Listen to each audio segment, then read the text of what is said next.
Welcome to the deep dive. Today, we're looking into, well, a really fascinating story. It's about a woman born in 92 who achieved financial freedom. And get this, a company doing 400 million RMB a year. Right. And she has this pretty bold claim, too. Oh, yeah. After not messing with men, making money is as simple as breathing. Quite something. It is provocative, isn't it? But what's really interesting is the journey behind that statement. So today, our mission is really to unpack how she got there. It's not a typical path. Definitely not. We want to look at her insights on business, personal growth, and how her whole view on life and money just shifted. Exactly. And we're drawing this from an interview transcript from a YouTube channel called Next Billions. Right. So we'll dig into the actual strategies, those key moments, the turning points, and the philosophy that helped her turn challenges into, well, massive success, hopefully giving you some real aha moments along the way. Okay, so where does it start? Well, what jumps out right away is how self-driven she was, even as a kid. Her parents divorced young, and she actually picked her own junior high and high school. She wasn't just guided along. That autonomy started early. That really stood out to me, too, choosing her own schools. And her mom apparently doubted she'd even get into university. Yeah, but then, kind of last minute, she decides to study art, and boom, she gets in. Unexpectedly. So what does that tell us? Even before the business stuff, that early decision-making. I think it shows this inherent sense of agency. Like, Yeah. she had her own internal compass from way back. It wasn't about being rebellious, just conviction. Okay. And that kind of set the stage, that idea that true autonomy often starts just by choosing your path, even if others doubt you. And that self-reliance really flows into this financial awakening she had in college, selling English exam newspapers. She calls it a financial intelligence enlightenment. Right. Which sounds maybe a bit grand for selling papers, but it's how she did it. How so? Well, she noticed just shouting to a whole room wasn't effective, so instead she'd walk in, make direct eye contact with one student. Ah, the personal touch. Exactly. And say, "Hi, classmate, do you need English newspapers?" That direct connection. Very specific tactic. And she didn't just stop at doing it herself, right? She scaled it. Yeah, quickly realized selling one-on-one was slow.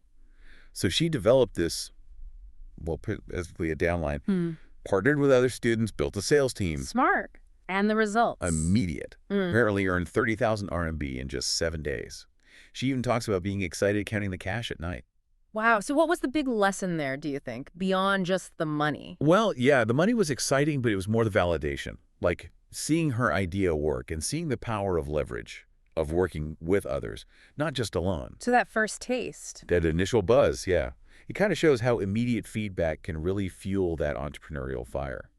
And realizing scale comes from empowering others. Okay, so by the time she graduated, she had, what, 200,000 RMB saved up? Something like that, yeah. And she wasn't just doing the newspaper thing. She was organizing parties, too. Right, making a couple thousand RMB a night from parties, but still keeping up this good girl image at school. Which is interesting in itself. But the big realization for her then wasn't just the total amount. What was it then? It was how.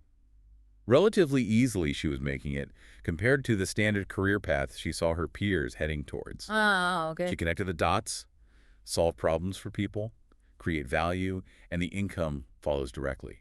The good girl thing was almost like camouflage for this budding business sense. So the insight was? Once you feel that direct link between creating value and earning income, the traditional 9-to-5 path can suddenly look less appealing. Makes sense. And that led into her next thing, right? Starting as a tour leader. Yeah, but again, she didn't just do the basic job. She went above and beyond. How? Like what specifically? They created group chats for the tours, memorized everyone's name for roll call, did toasts at campfires, sent thank you texts afterwards. Building real connections? Totally. Yeah. And the really smart move, asking people to post about their experience on WeChat moments, their social media. Ah, organic marketing built right in. Exactly. Before she probably even called it that. It just created massive loyalty and people talking about it. Yeah. It shows that great service isn't just doing the job, it's creating an experience, a connection. So it figures when she asked her boss for a partnership and got turned down. She just said, no vision, and left. Yeah. That immediately launched her own thing, Nana Outdoor Club. And that took off. Instantly. First trip,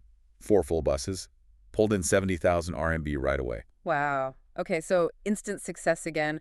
But then things got complicated. Yeah, very. This next phase was crucial and pretty painful for her. She partnered with an ex-boyfriend. Ah, That can be tricky. Right. They formed Elephant Travel. The concept was cool. Partners traveled together, no traditional guides, no forced shopping stops, using experts instead. Sounds innovative. It was. At its peak, they had like 300 part-time photographers, 300 part-time leaders. It was booming. It fell apart. Dramatically. And she takes the blame, basically. Admits she had zero team management skills back then. How did that manifest? She calls herself a super individual, prone to table slapping in meetings, felt unappreciated even though she was bringing in like 2/3 of the revenue. That sounds intense, the table slapping. Yeah, it paints a picture, doesn't it? Mm. It shows how sheer drive, without the collaborative framework, can hit a wall. So what was the actual breaking point, the confrontation? It seems like the core issue was her style, clashing with, well, reality. Her forceful, maybe controlling approach, even if she meant well, just didn't work for leading a team. The fight with the ex-boyfriend was the final straw, but the root was deeper. And she decided to just walk away. Cut ties. With everyone. Abandon the company she'd helped build. Ouch. Yeah. The insight there is pretty stark. Unmanaged individual brilliance without self-awareness and collaboration skills can actually sabotage your own success. But that pain became a turning point. She has that quote, "Who feels the pain changes." Exactly. That failure sent her searching for answers. She started reading books on management, product development, like 0 to 1. And what was the big takeaway, the guiding principle she found? This is maybe the most profound part. She realized all her frustration, her anger, her feeling unappreciated. It wasn't really about the others. It stemmed from her own delusion, her desire to control outcomes, to control people. Her delusion. How so? She saw that trying to be good for others or forcing her way was actually about control, not real support. The breakthrough was realizing true empowerment means letting go of controlling others' paths and focusing only on your own actions and responsibilities. That's a huge mental shift. Yeah. Learning to let go of control. Monumental. And it clearly reshaped how she operated moving forward. Which brings us to the next chapter, the sort of lucky break. The e-commerce investment. Right. Back in 2016, while Elephant Travel was still going, she invested 500,000 RMB in a college friend's cross-border e-commerce startup. Got a 45% stake. Which she called a cabbage price. Basically super cheap. Unbelievably cheap for that much equity. A total steal. But it wasn't an overnight success. No. No, growth was slow for years, Yeah. until 2019. Yeah. Then the pandemic hit. The lockdown. Exactly. And suddenly, having existing export stores ready to go when everyone else was scrambling, that was their edge. Demand just exploded. So it highlights that old saying, luck is preparation meeting opportunity. Pretty much. Especially if you're already in the game, even if it's slow going. Okay, so that timing was key. And it led to their two main strategies now, right? Yeah. First is the core e-commerce business itself. Yeah. Just constantly optimizing, expanding stores, focusing hard on high-profit items. That part alone got them to 80 million RMB in annual revenue. Okay, solid business. But the second strategy, the business school, that seems like her unique twist. Totally. Her partner was apparently hesitant. Like, why divert focus from the profitable e-commerce side? Makes sense to ask. So what was her reasoning? Her insight was brilliant. She argued, e-commerce isn't just knowledge you learn once. It's a skill. It's constantly changing. Right. Platforms change, algorithms change. Everything changes. So continuous training wasn't just nice to have. It was a critical market need. And who better to teach it? Her own team. Exactly. She pulled top performers, people on the front lines of their own successful e-commerce business, to be the trainers. Creating a feedback loop. A perfect flywheel, as she calls it. The school trains people, some of whom become customers or partners, for the e-commerce side. And the success of the e-commerce side provides cutting-edge, real-world content for the school. It just feeds itself. That's clever. And who is this training really aimed at? Who benefits most? She points to two main groups. One is established business owners wanting to pivot or add e-commerce. Okay. The other is individuals maybe earning, say, 3,000 to 5,000 RMB a month. People willing to put in an extra 2-3 hours a day to potentially add another 10,000 RMB or more to their income. So not necessarily tech geniuses needed? Not at all. She gives an example. A 46-year-old full-time mom earned over 10,000 RMB in her first month after the training. The key quality isn't genius, it's persistence. Commitment to doing the work, basically. Exactly. Yeah. Especially with a clear goal and a willingness to learn a new skill. This ties into her philosophy for that early stage, the 0 to 1 grind, right? Yeah, her mantra for that phase is intense. Don't complain, don't feel unfair, don't count costs, Just get it done. Be hands-on. Does she live that? Oh, absolutely. Yeah.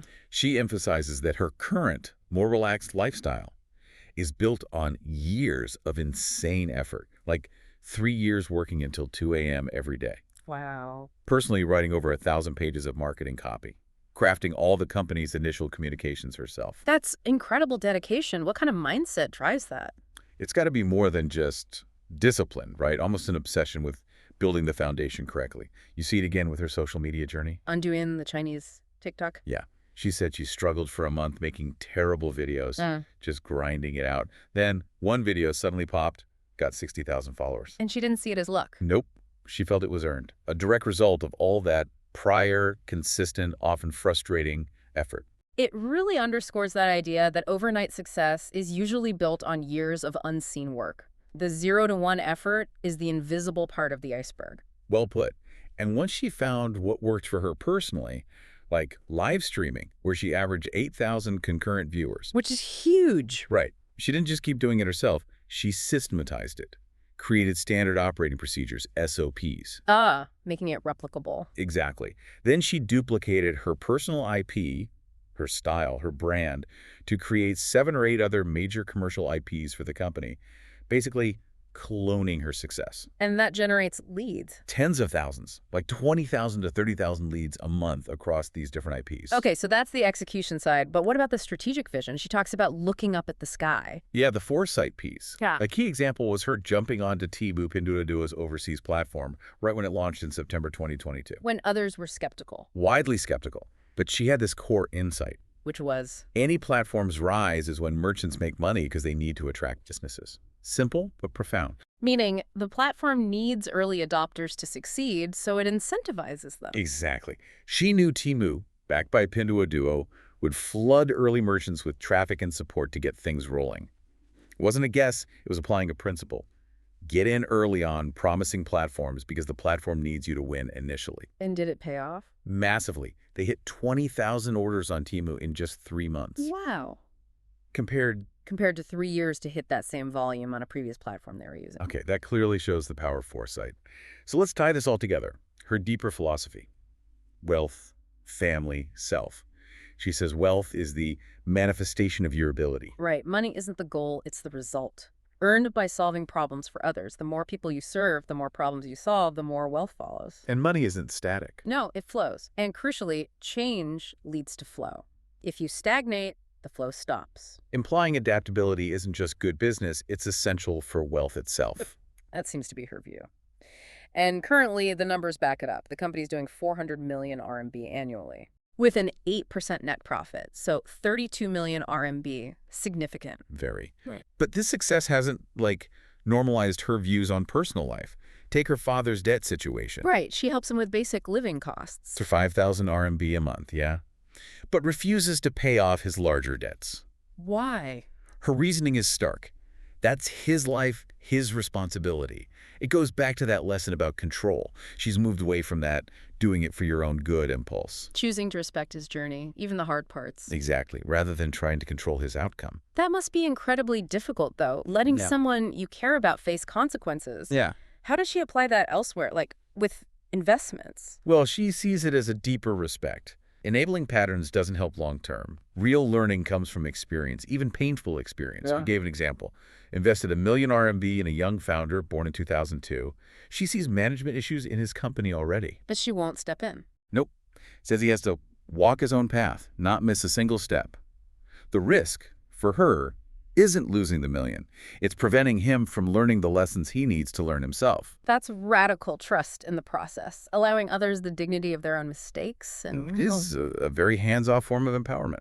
So, with all this success, this material and mental abundance, how does she feel personally? Is she lonely? Surprisingly, she says not at all. No loneliness. Why not? She attributes it to being constantly exploring, constantly learning, and being able to fulfill her desires pretty much instantly. Wants to go skiing, she goes. Wants to do an interview, she does it. Travel, same thing. So life itself is the engagement. She sees life as an ongoing experience, and she has this belief.